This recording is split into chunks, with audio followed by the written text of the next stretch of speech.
Assalamualaikum warahmatullahi wabarakatuh. Alhamdulillahillazi arsala rasulahu bil huda wa dinil haqq liyuzhirahu 'alad dini kullih wa kafa billahi shahida. Ashhadu an la ilaha illallah wahdahu la syarikalah wa ashhadu anna Muhammadan abduhu wa rasulullah la nabiyya ba'da. A'udzu billahi minasy syaithanir rajim. Wa qur rabbi adkhilni mudkhala sidqin wa akhrijni mukhraja sidqin waj'al li min ladunka sultanan nasira. Al-Qur'an Surat 17 Al-Isra ayat 80. Bapak Ibu para jemaah yang dirahmati oleh Allah, di dalam ayat ini Allah memberikan suatu pelajaran yang sangat berharga kepada kita. Dan ini merupakan satu doa. Katakanlah Nabi Muhammad sallallahu alaihi wasallam, ya Tuhanku, masukkanlah aku ke tempat dan keadaan apa saja dengan cara yang benar, keluarkan pula aku dengan cara yang benar, dan berikanlah kepadaku dari sisimu kekuasaan yang dapat menolongku. Bapak Ibu para jemaah yang dirahmati oleh Allah, kekuasaan harusnya untuk Islam. Hari-hari ini kita menyaksikan daripada para calon presiden berlomba-lomba saat sekarang ini. Tebar pesona untuk memikat hati rakyat. Semuanya adalah ingin menang dan berambisi menjadi penguasa. Kadang-kadang Bapak dan Ibu kita menyaksikan caranya tidak terpuji alias tercela. Padahal jauh-jauh hari Rasulullah SAW telah mengingatkan umatnya agar berhati-hati terhadap ambisi berkuasa ini. Beliau bersabda di dalam hadis yang diriwayatkan oleh Al-Bukhari,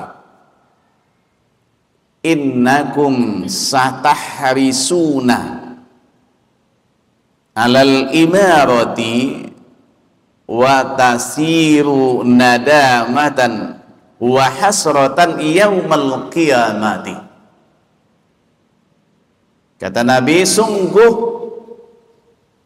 kalian akan berambisi terhadap kekuasaan sementara kekuasaan itu berpotensi menjadi penyesalan dan kerugian pada hari kiamat. Bapak Ibu para jemaah yang dirahmati oleh Allah, maka Rasulullah SAW mengingatkan kita sebagai kaum muslimin akan bahaya daripada hubud ar-riyasah, cinta kekuasaan. Apakah kita tidak boleh berkuasa? Harus kita berkuasa.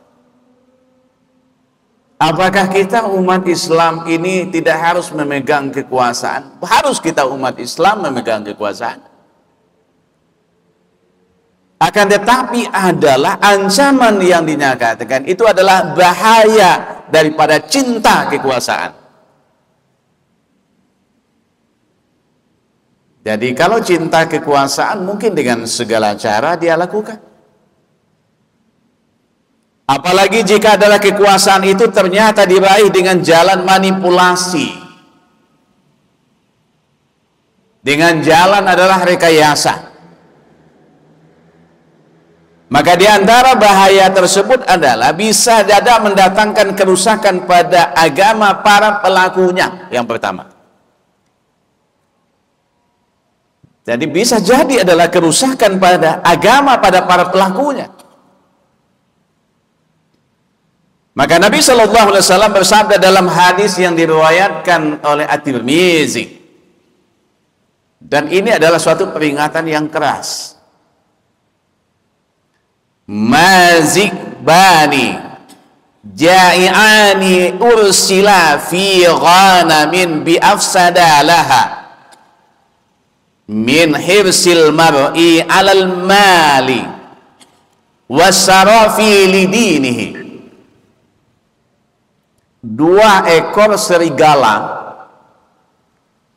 yang dilepas kepada seekor domba tidak lebih berbahaya bagi domba itu dibandingkan dengan ketamakan seseorang terhadap harta dan kedudukan dalam merusak agamanya. Jadi 2 ekor serigala saja dilepaskan untuk 1 ekor domba tidak berbahaya. Akan tetapi yang dinyatakan yang berbahaya itu adalah ketamakan seseorang terhadap harta. Ketamakan seseorang itu adalah terhadap kedudukan dalam merusak agamanya.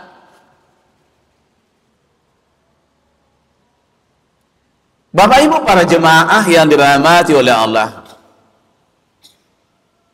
mohon maaf kita saksikan berulang kali setiap ada pemilu menghabiskan uang dengan triliunan. Akan tetapi kadangkala demi daripada jabatan dan kekuasaan, tak sedikit orang yang menghalalkan segala cara aturan yang kadang-kadang direkayasa. Politik uanglah yang jelas, atau yang namanya adalah money politik. Ada pula yang menipu rakyat dengan pencitraan dan sebagainya. Akan tetapi kekuasaan hakikatnya adalah amanah. Amanah kekuasaan ini bisa menjadi beban daripada pemangkunya di dunia, sekaligus itu akan tetapi bisa juga dalam mendatangkan siksa bagi dirinya nanti di akhirat. Makanya ketika amanah itu ditawarkan, yang pertama adalah kepada langit, kepada gunung, kepada bumi. Kenapa semuanya itu enggan memikul amanah? Karena mereka khawatir akan mengkhianati daripada amanah itu. Akan tetapi manusia mau memikul amanah itu. Padahal tegas Nabi Shallallahu Alaihi Wasallam bersabda dalam hadis yang diriwayatkan oleh At-Tabrani, awwalul imarati malamatun wa thaniha walamatun wa thalisuha azabun minallahi yaumal qiyamati illa man rahima wa adala. Kepemimpinan itu awalnya adalah bisa dia mendatangkan cacian. Yang kedua adalah bisa dia berubah menjadi adalah penyesalan. Yang ketiga bisa mengundang azab daripada Allah pada hari kiamat. Illa man rahima wa adala. Kecuali orang yang memimpin dengan kasih sayang dan adil.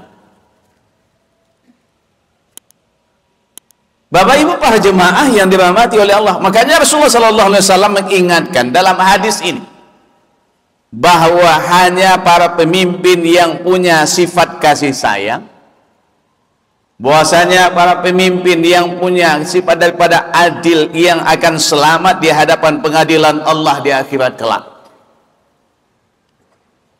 Karena sikap daripada kasih sayang daripada pemimpin itu ditunjukkan dengan upayanya untuk adalah selalu memudahkan urusan rakyat, bukan mempersulit rakyat.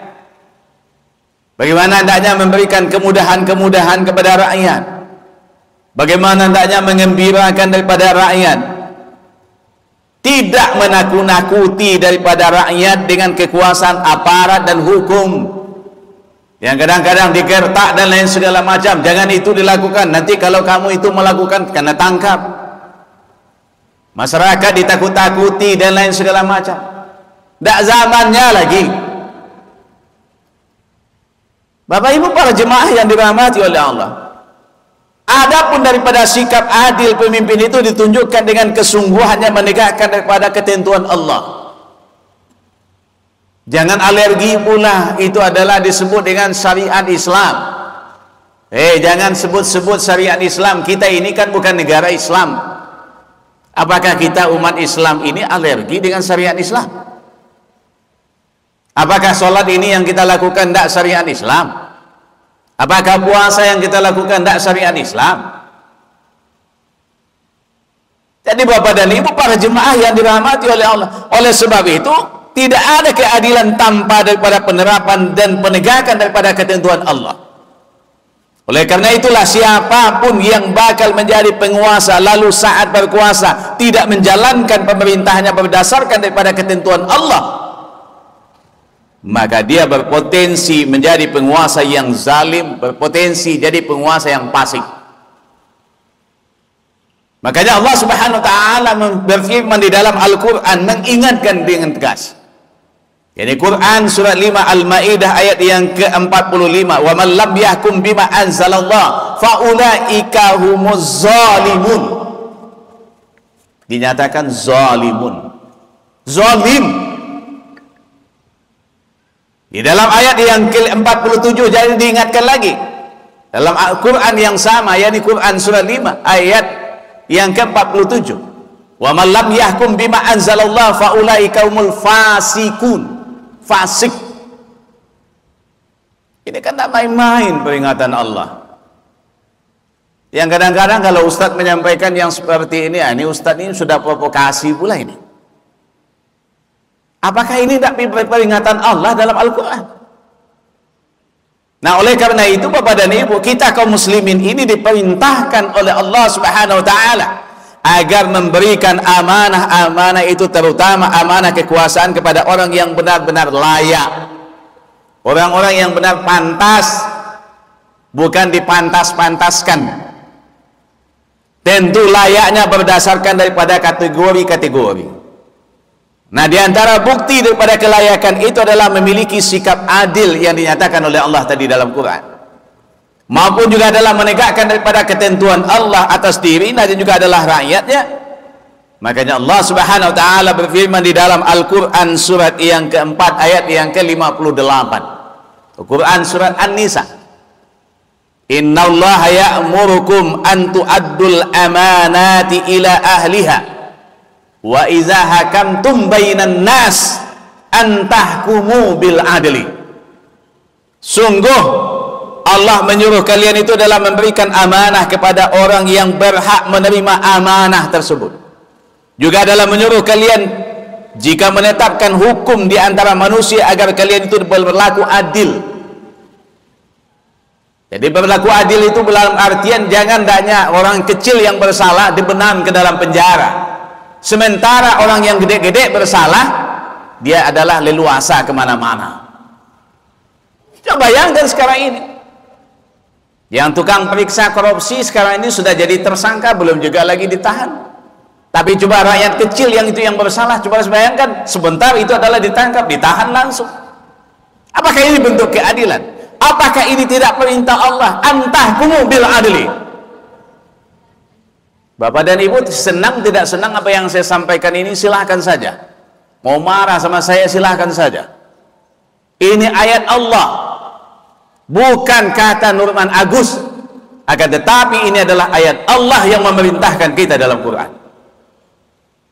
Makanya berkaitan dengan ayat ini, apa kata Imam At-Tabarani dalam tafsir daripada At-Tabari, menukilkan perkataan daripada Ali bin Abi Thalib, kewajiban pemimpin penguasa itu adalah berhukum dengan hukum yang telah Allah turunkan dan menunaikan amanah. Jika ia telah melaksanakan hal itu, maka orang-orang wajib mendengarkan dan mentaati dia, juga memenuhi seruannya jika mereka diseru. Tapi ketahuilah Bapak dan Ibu para jemaah yang dirahmati oleh Allah, kekuasaan itu tidaklah haram. Jangan dikatakan bahwa haram, tidak. Bahkan dalam Islam itu kekuasaan amatlah penting. Kekuasaan ini amatlah dibutuhkan demi kemaslahatan agama, demi kemaslahatan umat.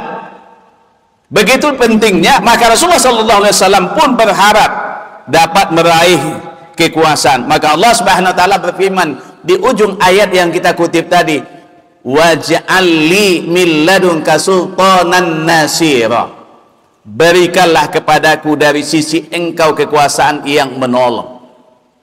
Artinya apa? Berkaitan dengan ayat ini, Imam Ibnu Katsir mengutip daripada Qatadah. Apa kata beliau? Menyatakan Nabi Shallallahu Alaihi Wasallam amat menyadari bahwa beliau itu tidak memiliki daya untuk daripada menegakkan daripada agama ini kecuali dengan kekuasaan. Karena itulah beliau meminta kekuasaan agar bisa menolong kitabullah, menegakkan daripada hudud Allah, menjalankan berbagai keparduannya Allah, menegakkan daripada agamanya Allah dalam kitab Ibnu Tafsir. Makanya kekuasaan ini haruslah dibangun di atas pondasi agama. Kacamata kita adalah Islam dan ditujukan untuk menjaga Islam dan menjaga syariatnya Allah, serta memelihara urusan daripada umat. Apa kata Imam Al-Ghazali juga mengatakan agama adalah pondasi, sedangkan kekuasaan adalah penjaganya. Apa saja yang tidak memiliki pondasi akan hancur, dan apa saja yang tidak memiliki penjaga akan lenyap, kata Imam Al-Ghazali. Imam Al-Mawardi juga mengatakan berdasarkan dua hal ini, menjaga urusan dunia dan urusan agama, wajib mengangkat daripada imam, wajib mengangkat daripada khalifah agar menjadi penguasa saat ini, pemimpin umat, bertujuan agar agama terpelihara dengan kekuasaannya dan kekuasaan berjalan di atas ajaran-ajaran agama dan hukum-hukumnya Allah. Itu adalah ketentuan dalam syariat Islam. Jadi jangan haram kita bicara dengan persoalan masalah pemimpin. Tapi pemimpin yang bagaimanakah yang ingin diwujudkan? Inilah yang ketentuan Allah. Mau dipakai ataupun tidak, mau diterjang silakan saja. Kenapa? Karena saat sekarang tidak peduli dengan itu. Yang penting mendapatkan, segala cara dia akan lakukan. Kalau itu yang terjadi, insya Allah akan hancuran akan yang terjadi. Ucapkan Assalamualaikum warahmatullahi wabarakatuh.